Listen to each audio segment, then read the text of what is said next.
ಏರಿಕೆ ಆಗ್ಬೋದು ಸಾಧ್ಯತೆಗಳಿದೆ. ಡೈರೆಕ್ಟ್ ನಾವು ಪ್ರೈಸ್ ಹೈಕ್ ಮಾಡಿದ್ದೀವಿ, ನೀವು ಪೇ ಮಾಡಬೇಕು ಅಷ್ಟರ ಮಟ್ಟಿಗೆ ಇಟ್ಬಿಟ್ಟಿದೆ.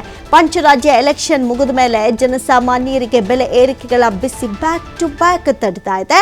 ಅದರಲ್ಲೂ ಇವತ್ತು ನೋಡಿ, ಪೆಟ್ರೋಲ್ ಲೀಟರ್ 87 ಪೈಸೆ ಏರಿಕೆ ಆದರೆ ಡೀಸೆಲ್ಗೆ 91 ಪೈಸೆ. 10 ದಿನದಲ್ಲಿ 3ನೇ ಬಾರಿಗೆ ಈ ರೀತಿಯಾಗಿ ಹೈಕ್ ಆಗಿರೋದು. ಬೆಲೆ ಏರಿಕೆಯ ಬಿಸಿಗೆ ಸಾಮಾನ್ಯ ಜನರು ತತ್ತರಿಸಿ ಹೋಗಿದ್ದಾರೆ. ಬಡವರು, ಮಧ್ಯಮ ವರ್ಗದ ಜನರು ಹೇಗೋ ಒಂದು ಕಡೆ BMTCಯಲ್ಲಿ ಓಡಾಡೋಕ್ಕಾಗಲ್ಲಪ್ಪ, ಬೈಕ್ ತೊಗೊಂಡು ಹೋಗ್ತೀವಿ ಅಂದ್ಕೊಂಡವ್ರಿಗೆ ಇಲ್ಲೊಂಥರ ಸಮಸ್ಯೆ, ಹೋಗೋಣ ಅಂದರೆ ಅಲ್ಲೊಂಥರ ಸಮಸ್ಯೆ. ಒಟ್ಟಿನಲ್ಲಿ ಸಮಸ್ಯೆಗಳ ಮೇಲೆ ಸಮಸ್ಯೆ ತಂದಿಟ್ಬಿಟ್ಟಿದ್ದಾರೆ. ಮೂಲಭೂತ ಸೌಕರ್ಯಗಳ ಜೊತೆಗೆ ಯಾವೆಲ್ಲ ಅಗತ್ಯ ವಸ್ತುಗಳ ಬೆಲೆಯನ್ನು ಏರಿಕೆ ಮಾಡ್ಬೋದು ಅದನ್ನ ಮಾಡಿಬಿಟ್ಟಿದ್ದಾರೆ. ಇನ್ನು ಫಿಲ್ಟ್ರು ಮಾಡ್ತಾ ಇರ್ತಾರೆ ಅಷ್ಟೇ, ನೆಕ್ಸ್ಟ್ ಯಾವ್ದು ಮಾಡ್ಬೋದು, ನೆಕ್ಸ್ಟ್ ಯಾವ್ದು ಮಾಡೋಣ ಅಂತ. ಬಹುಶಃ ಯಾವ ಗ್ಯಾಪಲ್ಲಿ ಚರ್ಚೆಗಳು ಮಾಡ್ತಾರೋ ಗೊತ್ತಾಗ್ತಾ ಇಲ್ಲ. ಅಷ್ಟರ ಮಟ್ಟಿಗೆ ಒಟ್ಟಿನಲ್ಲಿ ನೆಮ್ಮದಿಯಾಗಿ ಜನ ಬದುಕಬಾರ್ದು ಹಂಗೆ ತಂದು ಇಟ್ಬಿಟ್ಟಿದ್ದಾರೆ. ಇನ್ನು ಎಲೆಕ್ಷನ್ಗೆ ಬೇರೆ ಟೈಮ್ ಇದೆ.